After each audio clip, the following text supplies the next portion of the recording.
حضرت عمر فاروق رضی اللہ تعالی عنہ مدینے کی گلیوں میں گشت کر رہے تھے رات کے وقت. ایک گھر سے میوزک کی آواز آئی. حضرت عمر فاروق رضی اللہ تعالی عنہ دیوار کو پھلانگا اس گھر میں چلے گئے. جب سامنے دیکھا تو شراب کباب شباب ایک مرد ایک عورت کو لے کے اپنی باہوں میں بیٹھا ہوا ہے, ساتھ شراب پڑی. حضرت عمر فاروق رضی اللہ تعالیٰ عنہ فرمانے لگے, او دشمن خدا, تو سمجھتا ہے کہ تو اللہ کی پکڑ سے بچ جائے گا؟ اتنی بڑی رب کی نافرمانی کی کہ تو چھپ کے سمجھ رہا ہے کہ تو پکڑا نہیں جائے گا. اس شخص نے کہا, اے عمر, ٹھیک ہے میں نے ایک گناہ کیا ہے, ایک رب کی نافرمانی کی ہے, مگر آپ نے 3 رب کی نافرمانیاں. حضرت عمر فاروق رضی اللہ تعالیٰ عنہ نے فرمایا, کون کون سی؟ کہ حضرت میں نے تو ایک نافرمانی کی ہے, آپ نے 3 نافرمانیاں. پہلی نافرمانی اللہ قرآن میں کہہ رہا ہے, لا تجسسوا, جاسوسی نہ کرو, آپ نے جاسوسی کی ہے. دوسری نافرمانی دروازوں سے اندر آؤ, آپ دیوار پھلانگ کر آئے. تیسری نافرمانی جب تم اپنے گھروں کے علاوہ کسی کے گھر جاؤ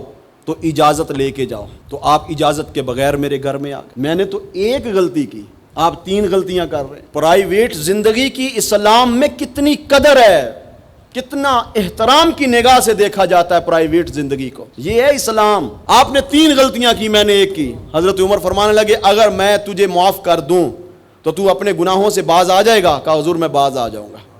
کہا جا, پھر میں نے تجھے معاف کیا. حضرت عمر سے کوئی بچتا نہیں تھا, مگر فرمایا جا تجھے معاف کر. میرے بھائیوں, اپنی زندگی کو خوبصورت ان اصولوں سے بناؤ جو اسلام نے ہمیں دیے ہیں. دین کو سمجھو, دین کیا ہے.